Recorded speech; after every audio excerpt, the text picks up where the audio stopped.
자, 좀 읽어보셨어요? 권리 변동의 원인 이거 좀 해봅시다.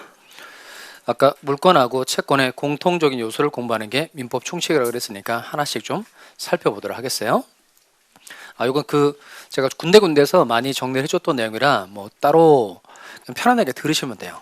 그리고 얘는 용어를 자주자주 접하게 되면 당연히 익숙해지는 내용이니까 뭐 굳이 외우려고 그렇게 쓰지 않으셔도 됩니다. 그냥 이게 이렇게 흘러가는 거구나라는 정도만 잘 기억하시면 돼요. 그리고 시험용으로 필요한 내용이 따로 정해져 있거든요. 그 부분만 확실하게 캐치를 하시면 되겠습니다. 권리 변동의 원인인데 이 변동을 한번 설명드려 적이 한번 있죠.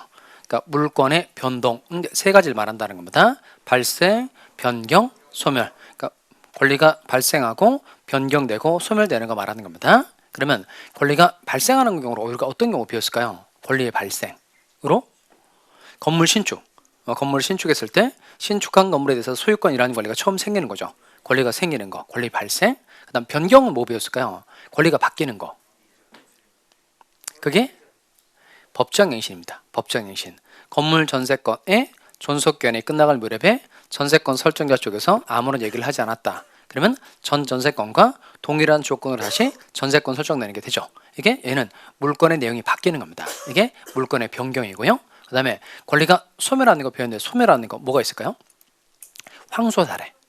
그러니까 황소 한 마리에 대해서 매매 계약을 체결했는데 1월 1일 계약을 체결하고 3월 1일에 황소 인도해주기로 했는데 2월 1일에 황소가 떠내려가 버렸다. 그러면 소유권이 없어지게 되죠. 이렇게 우리가 이제 배운 것 중에는 권리가 발생하는 경우도 있고 변경하는 경우도 있고 소멸하는 경우 다 있었다는 겁니다. 자, 그런데 이 권리가 변동하는 원인 이제 크게 두 가지로 좀 나눠볼 텐데요. 첫 번째 갑시다. 매매 계약 가지고 봅시다. 갑이라는 사람이 을에게 건물을 1억 원에 팔겠다고 말을 한 겁니다. 이게 뭐죠? 청약의 의사표시. 또 항상 법적으로 의미 있는 행위라면 이제 이름 붙여주는 게 포인트죠. 먼저 청약을 기준으로 할 때 갑의 이름 뭘까요? 이 사람은 청약자, 을의 이름 뭘까요? 상대방. 을이 좋다 1억 원에 사겠다라고 승낙의 의사표시를 한 겁니다. 그러면 승낙을 기준으로 하면 이제 을의 이름 뭐예요? 얘는 승낙자. 을의 승낙을 기준으로 할 때 갑의 이름은 상대방이 되는 겁니다. 자, 그럼 이때 청약과 승낙의 의사표시가 합치가 되면 갑과 을 사이는 매매계약이 성립하죠. 다시 청약과 승낙의 의사표시가 뭐가 되면 합치가 되면 매매계약이 성립한다. 그럼 밑에 매매계약을 기준으로 하면 갑의 이름 뭐죠? 매도인. 을의 이름은 매수인. 그러면 매매계약이 체결됐으니까 갑은 을에게 뭘 해줘야 될까요? 건물 소유권 이전해 줘야 되고 을은 뭘 지급해 줘야 돼요? 대금 지급해 줘야 된다는 겁니다. 자, 그러면 잘 보시면 매매계약은 무엇과 무엇으로 이루어져 있죠? 청약과 승낙의 의사표시로 이루어져 있죠. 이 두 가지가 청약의 의사표시와 승낙의 의사표시가 매매계약을 구성하는 개개의 사실입니다. 매매계약을 구성하는 얘는 개개의 사실. 그 다음에 매매계약을 체결했기 때문에 갑은 을에게 대금 지급 청구할 수 있게 되었고 을도 갑에게 건물 소유권 이전 청구할 수 있게 됐다는 겁니다. 그러면 매매계약이 바로 권리를 변동시켜주는 원인이고요. 그 다음 대금 지급 청구권, 건물 소유권 이전 청구권 이게 바로 권리 변동의 결과라는 겁니다. 그러니까 항상 이렇게 돼 있어요. 우리가 느끼지 못해서 그렇지 다 이렇게 돼 있다는 겁니다. 일단 뭐가 모여서 개개의 사실이 모여서 권리 변동의 원인이 되고 권리 변동의 원인에 해당하면 반드시 그에 해당하는 결과가 나오도록 되어 있다는 겁니다. 조금 하는 게 모여서 원인 되고 원인 되면 결과가 나온다 이거예요. 어려운 건 아니죠. 근데 이게 나올 때마다 이름을 이렇게 길게 말할 수가 없으니까 용어를 만들어낸 거예요. 만들어냈다는 겁니다. 자, 그러면 이때 권리 변동의 원인이 되는 개개의 사실은 이렇게 부르기로 정했어요. 자, 읽어봅시다. 뭐라고 부르자? 법률 사실이라고 부르자. 여기 이해할 수 있겠죠? 권리 변동의 원인이 되는 개개의 사실. 개개의 사실은 뭐라고 부르자? 법률 사실이라고 부르자. 그 다음에 권리 변동의 원인. 얘는 법률 요건이라고 부르자. 왜냐하면 요건이 갖춰졌을 때 효과가 나오니까 권리 변동의 원인은 얘는 법률 요건이라고 하자. 이렇게 정한 겁니다. 그리고 권리 변동의 결과. 그러니까 요건 갖춰졌으니까 뭐가 나올까요? 효과. 효과 나오니까 얘는 권리 변동의 결과는 법률 효과라고 하자. 이렇게 정한 거예요. 일단 순서가 중요하겠죠. 맨 앞에 있는 게 뭐죠?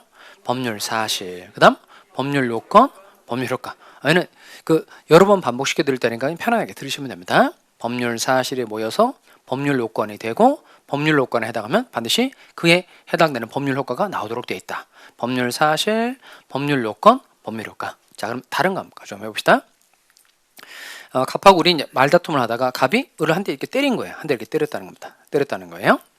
그러면 형법적으로 말하면 폭행이죠. 이건 민법적으로 표현하면 갑이라는 사람이 이렇게 불법행위를 한 거예요. 불법행위. 그럼 불법행위를 저지른 겁니다. 그러면 을이 한 대 맞은 거예요. 그럼 아프죠. 그럼 이 불법행위를 기준으로 하면 갑은 피해를 가한 사람이니까 가해자, 그럼 피해를 당한 사람이니까 피해자 이렇게 표현한다는 겁니다. 그러면 이때 을은 요 한 대 맞아서 이제 뭐 손해가 한 10만 원 생겼다고 칠까요? 그럼 을은 갑에게 손해배상 청구할 수 있죠. 그러면 여기도 마찬가지로 불법 행위를 하는 방법은 뭐 때리는 거 말고 무수히 여러 가지 많은 개개 사실이 존재할 수 있다는 겁니다. 그럼 여기도 불법 행위를 구성하는 개개 사실은 뭐라고 부를까요? 법률 사실. 그다음에 불법 행위를 하였기 때문에 손해배상 청구권이 생겼다는 겁니다. 그럼 이 불법 행위가 바로 권리를 변동시켜주는 뭐가 되는 거죠? 원인이 되니까 얘는 뭐라고 부를까요? 법률 요건. 그다음 불법 행위를 해서 손해배상 청구권 결과가 생겼다는 겁니다. 이게 권리 변동의 게 결과니까 얘는 뭐라고 부르죠? 법률 효과. 그럼 이것도 똑같아요. 뭐가 모여서 법률 사실이 모여서 법률 요건이 되고 법률 요건에 해당하면 반드시 그에 해당하는 뭐가 나온다? 법률 효과가 나온다는 겁니다. 자, 그러면 다시 칠판 오시면 이 순서 기억해 봅시다. 법률 사실, 법률 요건, 법률 효과. 한 번 더. 법률 사실이 모여서 법률 요건이 되고 법률 요건에 해당하면 반드시 그에 해당하는 법률 효과가 나오도록 되어 있다는 겁니다. 자, 그러면 제가 두 가지를 설명했어요. 매매 계약 사례하고 이 뺨 때린 사례, 주먹으로 한 대 때린 사례 했는데 이 위에 거하고 밑에 거는 둘 다 법률 효과가 생긴다는 점은 똑같죠. 근데 이 매매 계약 사례하고 이제 한 대 때린 사례는 이게 결정적으로 다른 게 있어요. 뭐가 다를까요? 네. 좋았어요. 바로 찾으셨네요. 그럼 여기는 청약의 의사표시, 승낙의 의사표시니까 얘는 의사표시가 들어가 있는 경우고 이렇게 한 대 말다툼 한 대 때리는 거 이건 의사표시 아니죠. 이건 분노의 표출이죠.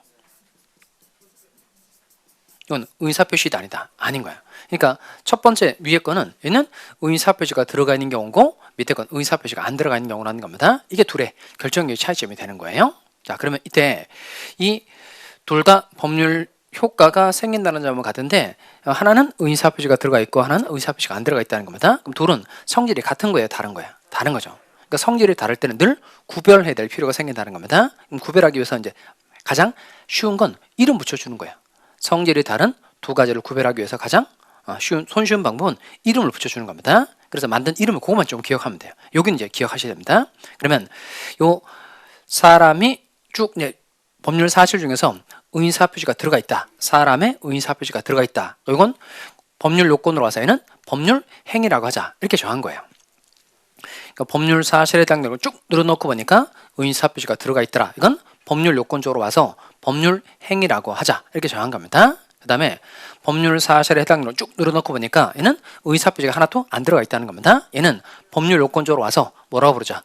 법률 규정이라고 부르자. 이렇게 정한 겁니다. 그러면 이 법률 행위하고 법률 규정은 뭐 밑에 있죠?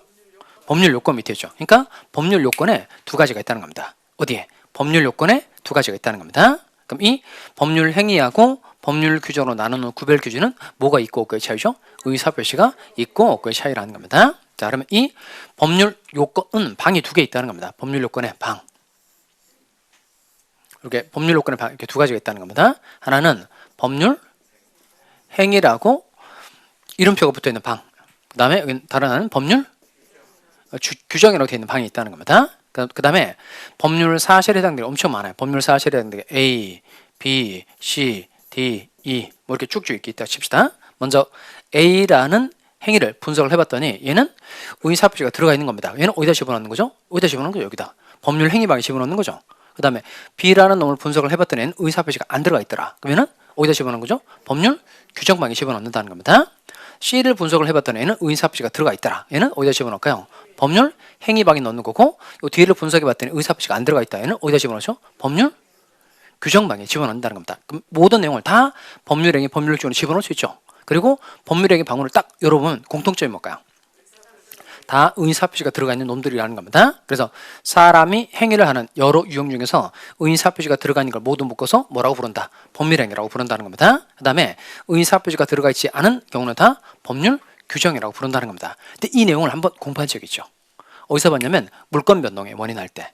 그때 물권 변동 과정을 살펴봤더니 의사표시가 들어가 있더라. 이때는 법률 행위로 인한 부동산 물권 변동이 되고 이때 몇 조가 적용되죠? 186조. 그래서 부동산에 관한 법률 행위로 인한 물권의 득실 변경은 등기를 하느냐 그 효력이 생긴다 이렇게 돼 있고, 그다음 상속처럼 갑이 아버지고 돌아가신 겁니다. 그러면 이게 의사표시 안 들어가 있는 거죠. 그럼 상속을 통해서 아들에게 소유권 넘어가는 건 의사표시 안 들어가 있으니까 얘는 뭐가 될까요? 법률 규정. 그래서 법률 규정에 의한 부동산 물권 변동이 몇이었죠? 187조고 조문이 상, 공, 반, 경, 기타. 이건 취득할 때 등기 필요 없다 그랬습니다. 자, 그러면 다시 처음으로 되돌아옵시다.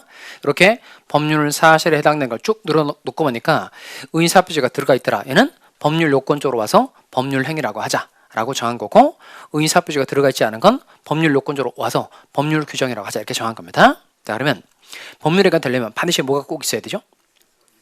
의사표시가 꼭 들어가 있어야 되죠. 그 다음 중요한 건 뭐냐면 법률행위는 법률 사실인가요? 법률 요건인가요?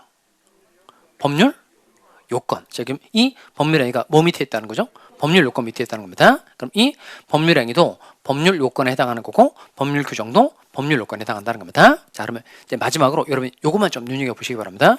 요 순서하고요, 요 순서만 좀 눈여겨봅시다. 아까 뭐가 모여서 법률 사실이 모여서 법률 요건이 되고 법률 요건에 해당하면 법률 요건 나오도록 되어 있다는 겁니다. 그 다음 그 법률 요건 밑에 두 가지가 있다는 겁니다. 뭐가 있다는 거죠? 법률행위하고 법률 규정. 그러면 이 두 가지 중에서 우리 실제 생활에 대부분을 차지하고 있는 건 법률 행위일까요? 법률 규정일까요? 법률 행위. 법률 행위가 압도적으로 많아요. 그러니까 법률 규정에 해당되는 건 기껏 해봐야 뭐 사무관리, 그다음 부당이 등 불법 행위 이 정도고, 실제 생활에 대부분 차지하고 있는 다 법률 행위라는 겁니다. 그래서 우리가 앞으로 주로 배울 내용도 다 법률 행위에 관한 내용을 공부를 하는 겁니다. 자, 그러면 이 책으로 어디 오냐면 173페이지 옵시다. 173페이지.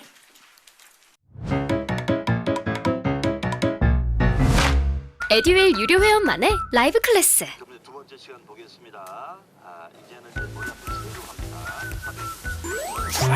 갑니다. 자, 정신 차리시고 이번에 합격진도 나갑시다. 누구세요? 전 애들 교수인데요. 제가 늘 가까이 있으니까 이번엔 합격. 집에서도 학원처럼 공부하는 혜택. 오직 에듀윌 유료 회원에게만. 에듀윌. 우와, 진짜 가까이 계시네요.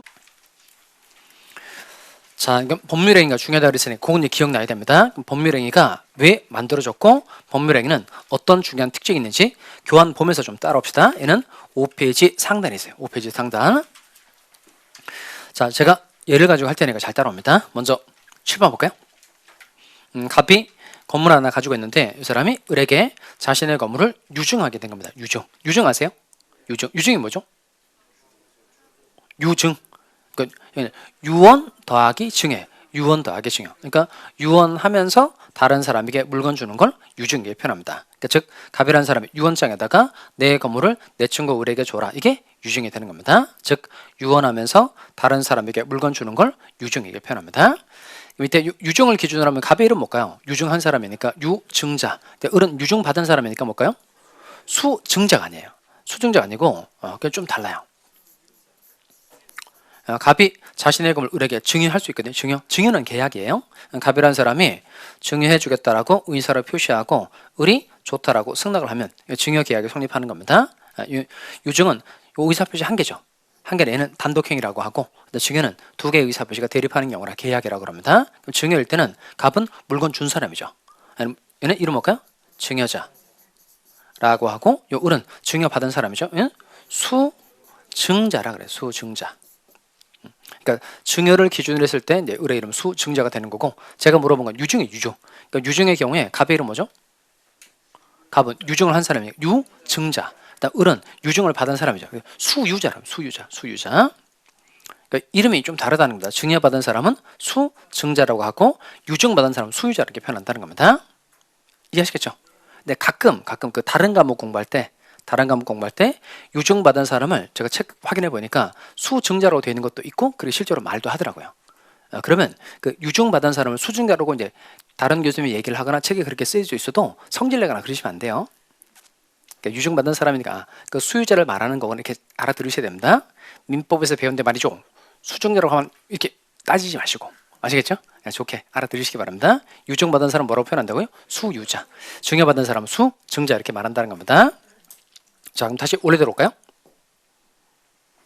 자, 그럼 다시 요 유증의 경우에는 별다른 게 없고 그냥 갑이 유증하겠다는 의사 표시를 하고 갑이 사망하면 유증의 효과가 생겨서 이제 을이 소유권을 취득할 수 있는 길이 열리게 됩니다.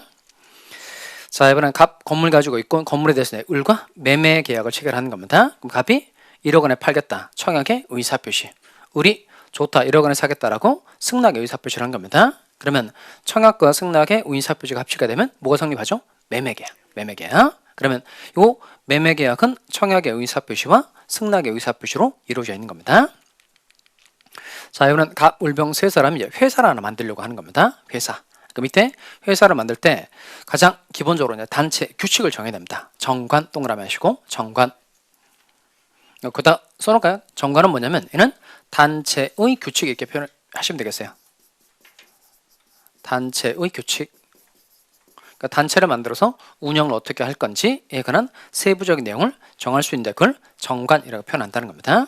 그러니까 정관은 뭐예요? 그럼 쉽게 그냥 단체 규칙입니다. 이렇게 말하시면 됩니다. 자, 그럼 이때 단체 규칙 정관을 작성할 때 갑도 의사를 표시하고 을도 의사를 표시하고 병도 의사를 표시를 하는 겁니다. 이때 정관 작성하는 게 의사 표시에 해당되는 겁니다. 그 다음에 민법상의 법인은 다 비영리 법인이기 때문에 주무관청의 허가라는 걸 받아야 돼요. 주무관청의 허가 받아야 되고 또 주된 사무소의 소재지에 설립 등기를 해야만 법인의 성립 만들어지는 겁니다. 그러면 회사 설립하는 행위는 정관 작성이란 의사표시 이외에 허가 설립 등기도 필요하다는 걸 알 수 있다는 겁니다. 그럼 제가 총 세 가지를 설명했죠. 자, 그럼 칠판 다시 봅시다. 이건 유증하는 행위. 이건 두 번째는 매매 계약을 체결하는 행위. 세 번째는 회사를 설립하는 행위인데요. 그럼 이 세 가지 행위에 공통적으로 들어가 있는 내용이 있어요. 뭐가 들어가 있죠? 다 의사표시가 들어가 있죠. 제가 눈에 잘 띄게 만들어 놨잖아요. 그러면 이렇게 사람이 행위를 하는 여러 유형 중에서 의사표시가 들어가 있는 걸 모두 묶어서 아우르기 위해서 만들어낸 단어 하나가 그게 바로 법률행위라는 겁니다. 사람이 행위를 하는 여러 유형 중에서 뭐가 들어가 있는 것을 의사표시가 들어가 있는 것을 모두 아우르기 위해서 총괄하기 위해서 만들어낸 단어 하나가 그게 바로 뭐라고요? 법률행위라는 겁니다. 그러면 이 법률행위가 되려면 반드시 뭐가 꼭 들어가 있어야 돼요? 의사표시가 꼭 들어가 있어야 되죠. 요 의는 이제 기억하셔야 됩니다. 여기서 좀 중요합니다. 자, 법률행위의 뜻 읽어보겠습니다. 무엇을? 의사표시를 필수 불가결의 요소로 하는 법률 요건이다. 다시 법률행위는 의사표시를 필수 불가결의 요소로 하는 법률 요건이다. 그럼 이건 중요한 특징 두 가지가 들어가 있다는 겁니다. 첫 번째, 법률행위가 되려면 반드시 뭐가 꼭 들어가 있어야 돼요? 의사표시가 꼭 들어가 있어야 되고 이 법률행위는 법률 사실이에요? 법률 요건이에요? 법률 요건, 즉 이 법률행위는 권리를 변동시켜주는 원인이 된다는 겁니다. 개개사실이 아니고요. 개개사실은 뭐라고 불렀었죠? 법률 사실. 이 법률행위는 권리를 변동시켜주는 원인이니까 는 법률 사실이 아니고 법률 요건이라는 겁니다. 일단 여기 다시 한번 읽어볼까요? 법률행위의 뜻 천천히 읽어봅시다. 시작. 의사표시를 필수 불가결의 요소로 하는 법률 요건. 자, 쉬운데 여기는 남자, 여기는 여자예요. 그럼 이 둘을 통틀어서 말할 때 뭐라 그러죠? 사람 이렇게 말하잖아요. 그러니까 요 지금 남자와 여자는 좀 다르잖아요. 다른데 공통적으로 가지고 있는 성질이 있잖아요. 그 통틀어서 말할 때 사람이라고 표현한다. 이렇게 이해하면 쉬워요. 사람이 행위를 하는 여러 유형이 있는데 의사표시가 들어가는 게 공통이다. 이거 지칭하기 위해서, 통칭하기 위해서 만들어낸 단어 하나가 이게 법률행위라는 겁니다. 그럼 요 뒤에다가 화살 표시하시고, 그럼 이때 이 법률행위는 중요한 특징이 하나 있다는 겁니다. 이건 당사자가 의혹한 대로 법률 효과가 발생하는 특징이 있다는 겁니다. 의혹이라고 이렇게만 쓰시기 바랍니다. 의혹. 당사자가 의혹한 대로. 뒤에 또 그 자세하게 제가 써놨으니까 이건 요 용어만 쓰시기 바랍니다. 법률행위는 중요한 특징 하나가 당사자가 뭐한 대로 의혹한 대로 법률 효과가 발생하는 특징이 있다는 겁니다. 의혹했다는 게 무슨 뜻일까요? 의혹했다, 원했다, 바랬다 이겁니다. 당사자가 원하는 대로, 당사자가 바라던 대로 법률 효과가 생기게 된다는 겁니다. 자, 그러면 이제 몇 가지 질문 좀 드리고 세부 내용 좀 다시 넘어가 보도록 하겠습니다. 첫 번째, 잘 따라오세요. 이건 객관식 지문 처리니까 간단하게 따라옵니다. 의사표시 없는 법률행위란 있을 수 없다. O의 X예요. 의사표시 없는 법률행위란 있을 수 없다. O의 X예요. O, 이거 맞죠? 왜냐하면 법률행위가 되려면 반드시 뭐가 꼭 들어가 있어야 돼요? 의사표시가 꼭 들어가 있어야 되니까 의사표시 없는 법률행위란 있을 수 없다. O의 X, O. 자, 두 번째, 법률행위는 의사표시만으로 이루어져 있다. 법률행위는 의사표시만으로 이루어져 있다. OX, X죠. 왜 X일까요?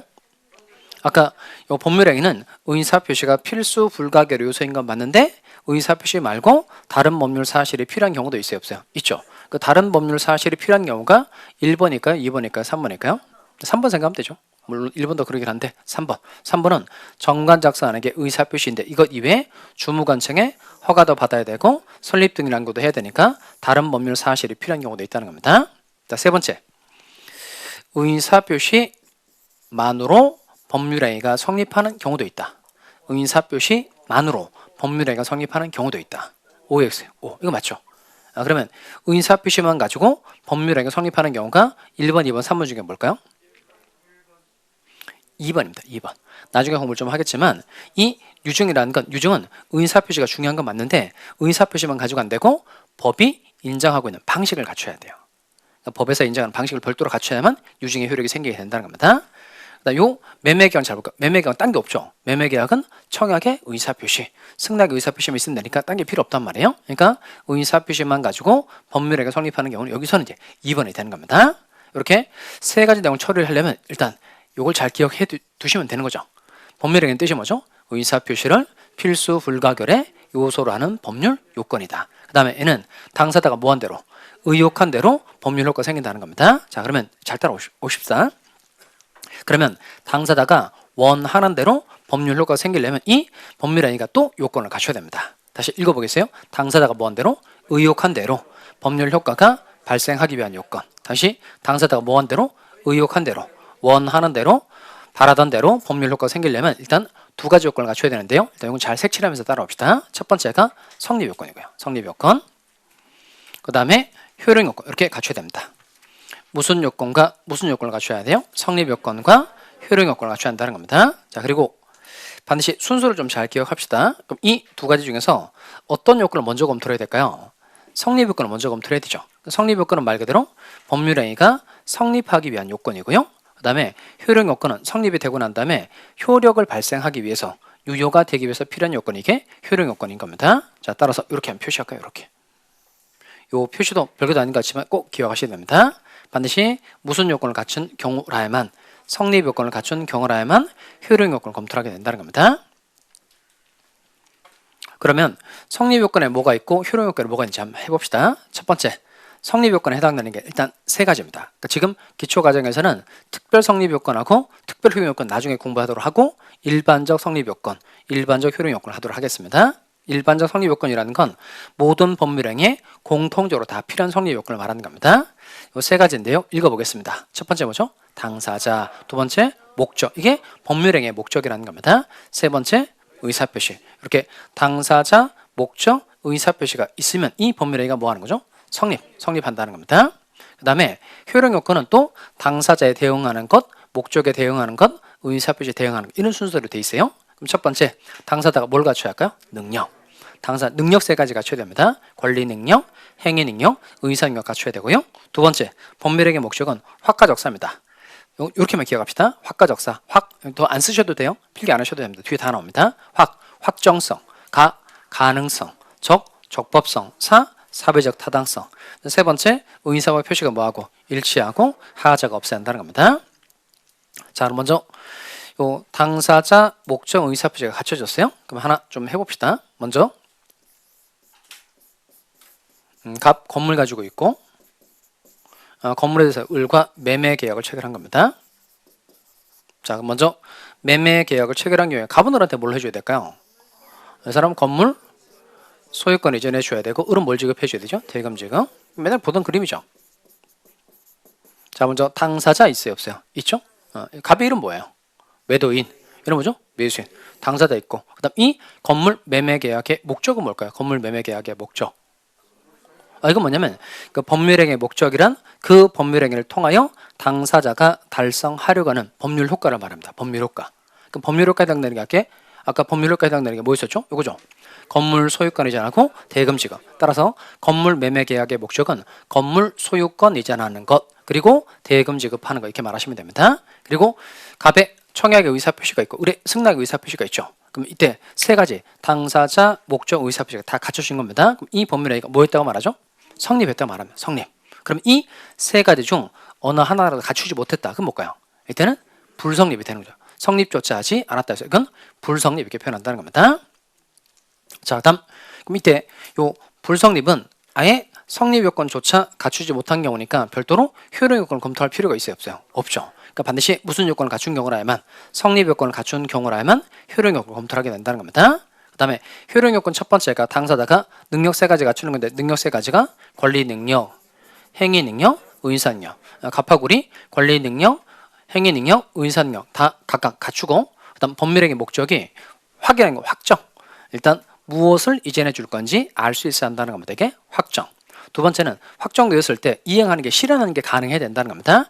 이행하는 게 가능해야 되고 적법이라는 건 강행법규에 위반되어서는 안 된다는 겁니다. 그리고 사회적 타당성은 사회질서에 반하면 안 된다는 뜻입니다. 법률행위 내용이 사회질서에 반해서는 안 된다는 거예요. 요 확가적사 갖추고 그다음 갑의 의인사법 표시가 일치하고 하자 없고 을의 의인사법 표시가 일치하고 하자 없다는 겁니다. 그 밑에는 요 효력 요건을 다 갖춘 거예요. 그럼 이 법률행위가 뭐하다고 말할까요?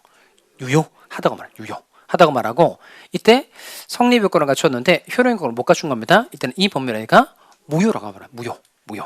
그럼 이 용어를 잘 보시면 성립했다라는 거하고 유효하다는 건 같은 거예요, 다른 거예요. 성립했다와 유효하다는 같다, 다르다. 어떻게 다르죠? 그냥 성립했다는 건 말 그대로 무슨 요건만 갖춘 거고 성립 요건만 갖춘 거고 그다음 유효하다라는 건 무슨 요건도 갖추고 성립 요건도 갖추고 효력 요건도 갖춘 걸 말한다는 겁니다. 자, 그다음 불성립과 무효는 같아요, 달라요? 다르죠. 결정적으로 다르죠. 어떻게 다르죠? 말로 해볼까요?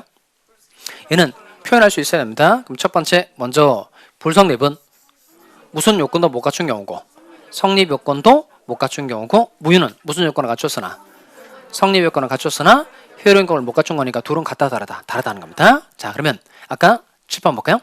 이렇게 사람이 행위를 하는 여러 유형 중에서 의인사 표시가 들어가 있는 것을 모두 묶어서 법률행위라고 이름 부르자 이렇게 이 용어를 만들어냈다는 겁니다. 그리고 당사자가 뭐한 대로 의혹한 대로 법률 효과가 생긴다는 겁니다. 네, 그러려면 이 법률행위가 또 요건 두 가지를 갖춰야 되죠. 무슨 요건을 갖추어서 성립 요건과 효력 요건을 갖추어서 이 법률행위가 뭐해야만 유효해야만 실제 당사자가 뭐한 대로 의혹한 대로 법률 효과가 발생하게 된다는 겁니다. 자, 그러면 조금 내용을 좀 세분해서 봅시다. 능력 공부 좀 해요. 능력. 아까 능력 세 가지가 뭐였었죠? 권리 능력, 행위 능력, 의사 능력. 이건 제가 책보다도 정리를 좀 잘해가지고 왔으니까 여기를 먼저 들여다봅시다. 아무리 유명하시더라도 저랑 공부 스타일이 안 맞으면 그냥 안 맞더라고요. 애들 유료회원이면 교수님들을 고를 수 있으니까 과목별로 나만의 드림팀을 만든 느낌?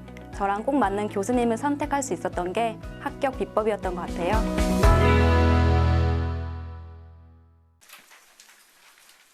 일단 그 어떤 용어를 공부하고 난 다음에 얘를 써먹을 수 있도록 내용을 정리를 해둬야 훨씬 문제 풀 때도 좋고 이해하기도 좋아하신단 말이에요.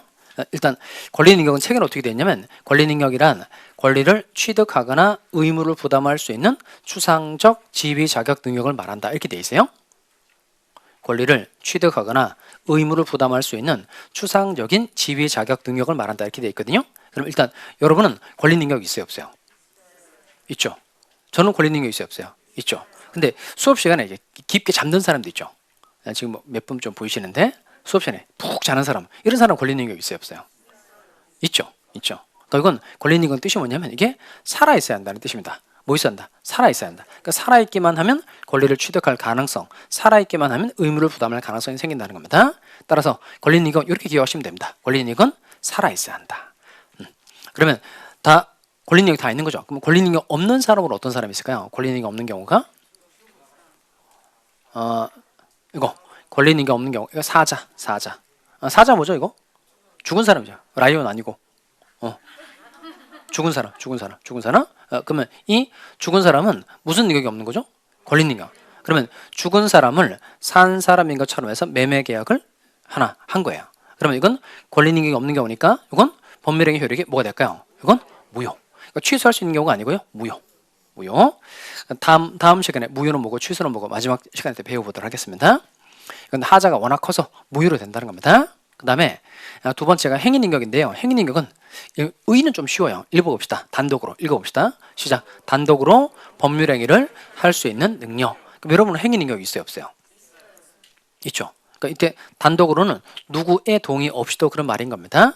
그러면 여러분은 누구랑 계약을 체결할 때 부모나 법정 대리인의 동의 같은 거 필요해요? 필요 없어요? 필요 없죠. 그러니까 단독으로 계약을 할 능력이 있다는 겁니다. 그러니까 무슨 능력이 있다?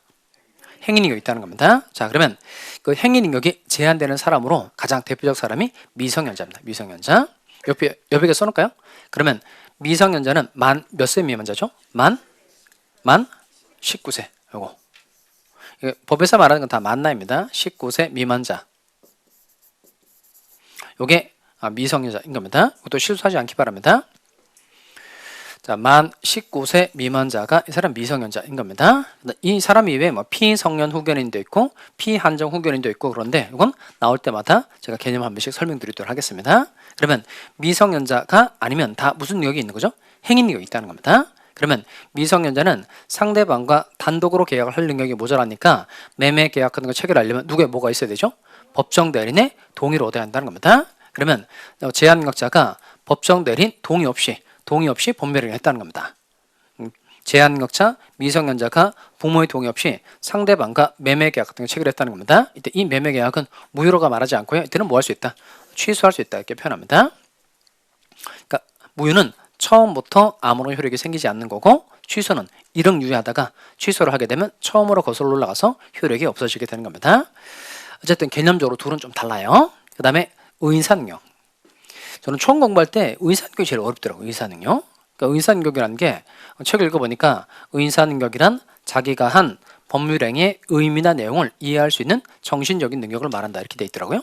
자기가 한 법률행위의 의미나 내용을 이해할 수 있는 정신적인 능력을 말한다. 그럼 여러분 의사능력이 있어요? 없어요? 있죠.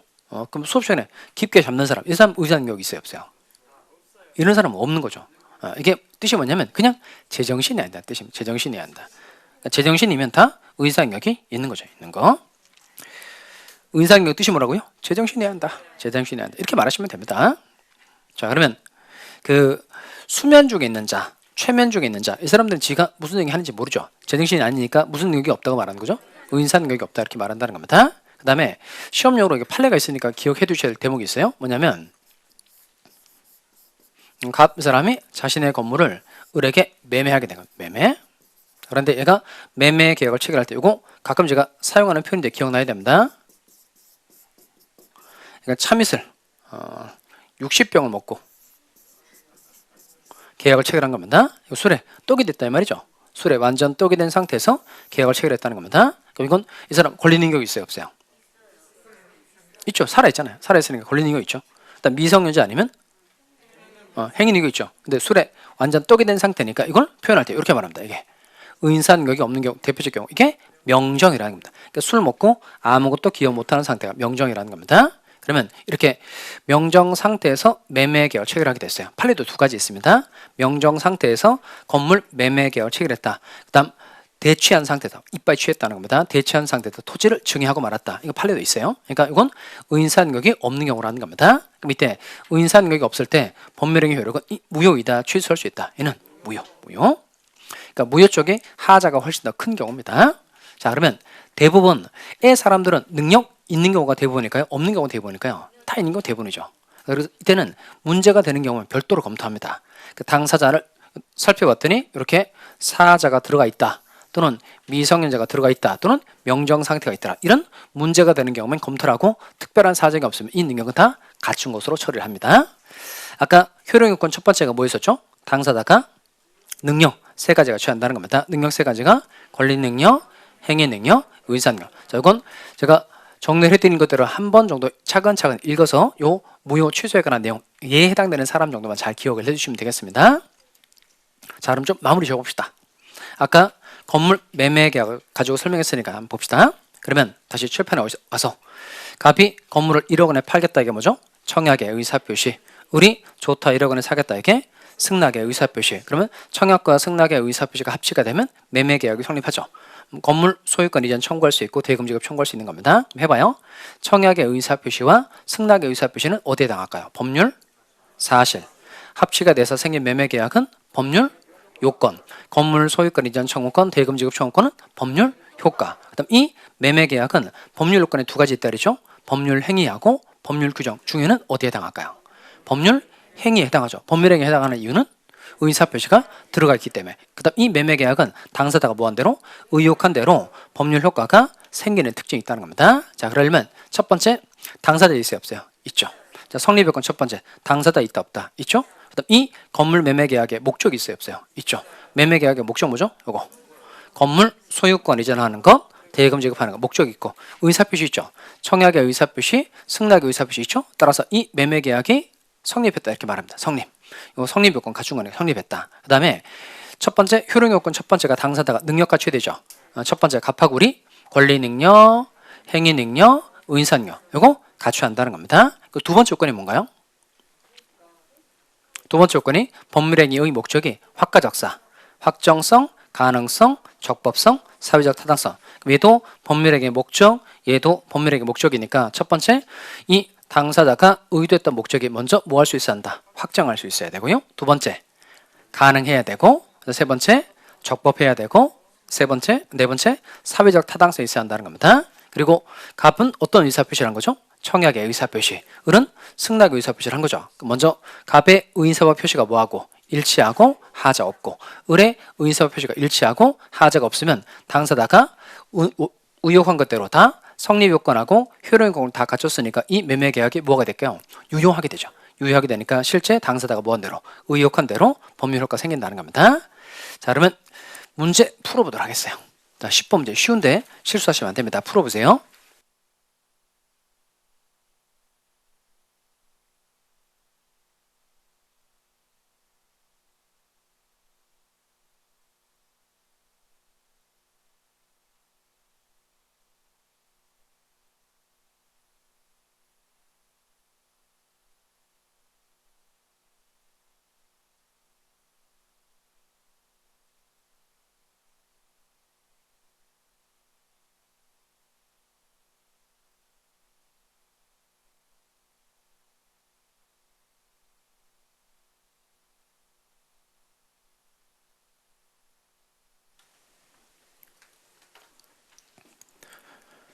자, 푸셨나요? 문제 풀 때 그 좀 습관이 좀 돼야 됩니다. 맞으면 O, 틀리면 X, 모르면 물음표. 물음표가 많으면 많을수록 좋아요. 자, 그럼 첫 번째 옳은 거 그랬네요. 자, 1번 법률행위는 의사표시를 필수 불가결의 요소라는 법률 사실이다. OX. 틀렸죠? 어디가 틀렸죠? 법률 사실이 틀렸죠. 법률 사실이 아니고 법률 요건이 돼야 되고요. 따라서 1번은 OX, X. 그 다음 2번 법률행위는 의사표시만으로 이루어져 있다. OX. 뭐 때문에 틀렸어요? 만 때문에 틀렸어요. 만. X. 그 다음에 2번 법률행위의 목적의 존재. 목적의 존재. 목적이 있어야 한다. 이건 성립 요건인가요? 효력 요건인가요?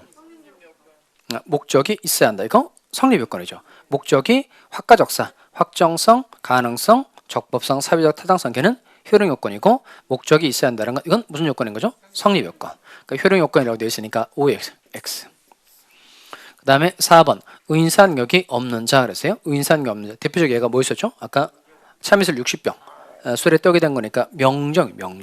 그럼 이때 술 많이 먹고 아무것도 기억 못하는 상태가 명정 상태인데 의인사 능력 없는 자의 법률행위 이건 취소할 수 있다. OX, X죠. 취소할 수 있는 게 아니고 이거 무효로 되는 겁니다. 따라서 취소할 수 있다고 되어 있으니까 X. 그다음 5번 질문 자체가 일단 중요합니다. 이거. 법률행위의 무효에 관한 규정. 요 무효에 관한 규정에다가 한 3개 정도 써봅시다. 나중에 무효 파트들도 배울 건데요. 첫 번째가 일부 무효의 법리라고 씁시다. 일부 무효의 법리. 일부 무효의 법리.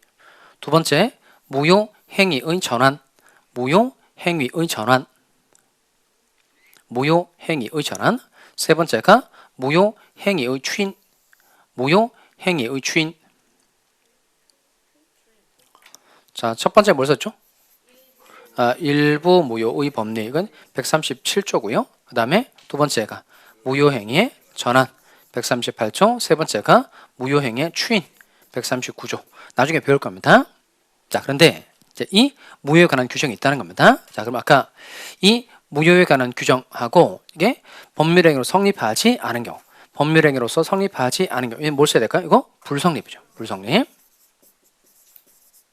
자, 그럼 이때 무효하고 불성립은 같다, 다르다. 다르다 그랬죠. 이건 말로 할 수 있어야 됩니다. 그러면 불성립은 애초부터 무슨 요건도 못 갖춘 경우죠? 성립 요건도 못 갖춘 경우고 무효는 무슨 요건을 갖췄으나 성립 요건을 갖췄으나 효력 요건을 못 갖춘 거니까 둘은 성질이 같아야 달라요. 달라요. 자, 그 다음에 유추적용이란 말이죠. 여기도 의를 하나 써놓습니다. 유추적용에다가 비슷할 때 적용하는 것. 그렇게 기억합니다. 준용과는 조금 달라요. 유추적용 비슷할 때 적용하는 것. 비슷할 때 적용하는 것. 그렇게 기억합니다. 자, 이건 어떤 내용이냐면 A라는 내용에 관해서 법 규정이 있어요. A라는 내용에 대해서는 법 규정이 있는데 B라는 내용은 법 규정이 없는 거예요. 근데 이 B가 A라는 거가 비슷하다는 겁니다. 비슷해요. 비슷해요. 그러면 A에 관한 규정을 B에다가 끌어다 쓰는 걸 이걸 유추적용이라고 한다는 겁니다. 그러니까 B가 A와 비슷할 때 A에 관한 규정을 B에다가 끌어다 쓰는 걸 유추적용이라고 표현한다는 겁니다. 그럼 박주로 말하면 그냥 비슷할 때 적용하는 거 이렇게 하시면 돼요. 근데 아까 말씀드렸다시피 이 무효와 불성립은 같아요? 전혀 달라요? 전혀 다르죠. 그러니까 무효에 관한 규정을 불성립의 경우는 유추적용을 할 수 있다 없다? 없죠. 따라서 유추적용을 할 수 없다 그랬으니까 5x 5. 그럼 답 뭐가 되는 거죠? 얘는 5번. 자, 그러면 요 마지막 시간에는 법률행위에 관한 내용을 제가 좀 설명을 한 거예요. 그러면 우리가 채권행위도 배웠고 물권행위도 배웠단 말이에요. 근데 이 사람이 행위를 하는 여러 용 중에서 의사표시가 들어가 있는 것을 모두 묶어서 뭐라고 부른다? 법률행위라고 부른다는 겁니다. 자, 그 다음에 법률행위가 되려면 반드시 뭐가 꼭 있어야 하네요? 의사표시가 필수 불가결의 요소이다. 그 다음 법률행위는 중요한 특징이 있는데 당사자가 뭐한 대로 의혹한 대로 법률 효과가 생긴다. 그러려면 성립요건 3개, 효력요건 3가지를 갖춰야 한다는 겁니다. 그 정도는 기억하셔야 됩니다. 성립요건 3가지가 뭐죠? 당사자, 목적, 의사표시. 효력요건 첫 번째가 당사자가 능력 3가지 갖추는 겁니다. 권리 능력, 행위 능력, 의사 능력 갖춰야 되고 두 번째 법률행위 목적은 확가적사, 확정성, 가능성, 적법성, 사회적 타당성. 세 번째가 의사의 표시가 일치하고 하자가 없을 거. 그러면 이 성립 요건하고 효력 요건을 갖췄으니까 당사자가 의혹한 대로 법률 효과가 발생한다는 겁니다. 오늘 수업은 이제 5주차까지 한 거죠. 그럼 꽤 많은 내용으로 수업이 되잖아요. 그러면 그 수업 시간에 알아듣는 것도 좋은데 일단 이렇게 본수업 한 번, 그 다음에 동영상으로 꼭 다시 복습하시기 바랍니다. 여러분 그래도 좋죠. 수업 끝나자마자 동영상이 바로 올라와져 있으니까 바로 복습할 수 있죠. 아니에요? 언제 올라와요? 아, 그렇구나. 빨리 올라오면 좋은데. 네. 그럼 어쨌든 이렇게 본수업 한 번, 동영상 한 번 이렇게 수업 받고 난 다음에 가급적 교환에 제가 좀 강조드린 내용 있잖아요. 걔를 여백에 좀 잘 필게 합니다. 그게 필기 기준이 제가 말한 거 똑같이 할 필요는 없고요. 여러분이 알아볼 수 있는 정도면 되겠어요. 논리 흐름 정도만 살펴가는 정도면 되겠습니다. 여러분이 알아볼 정도면 되겠습니다. 그다음 교환 정리해 두시고요. 꼭 학습실을 좀 하시기 바랍니다. 너무 좀 저조한 것 같은데 그다음 숙제도 좀 많이 하시기 바래요. 숙제. 그 점유권 숙제 있었죠?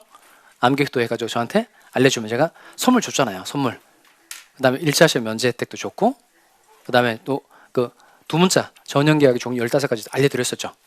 그다음에 지난번에 봤더니 그 점유권 숙제 중에 좀 괜찮은 게 있었어요. 뭐가 있었냐면 그 유리가 그 현빈을 만나려고 과수원에 간 거예요. 과수원에 갔는데 뭐 물 먹고 뭐 끝났다 뭐 그런 게 있더라고요. 그러니까 이게 자기만 이렇게 만들어 보면 괜찮은 게 만들어지거든요. 그러니까 그 점유권에 암기 코드 만들어서 자기 걸로 계속 반복해서 보시기 바랍니다. 이렇게 차근차근 요 순서대로 하면 우리가 시험 날 가면 어떻게 될까요? 이렇게 된다는 거예요. 이렇게 아시겠죠? 그래서 하여튼 힘내시라 이거예요. 자, 요즘 이렇게 살고 있습니다. 자, 이상 마치도록 하겠습니다. 수고했습니다. 공인중개사 합격! 에듀윌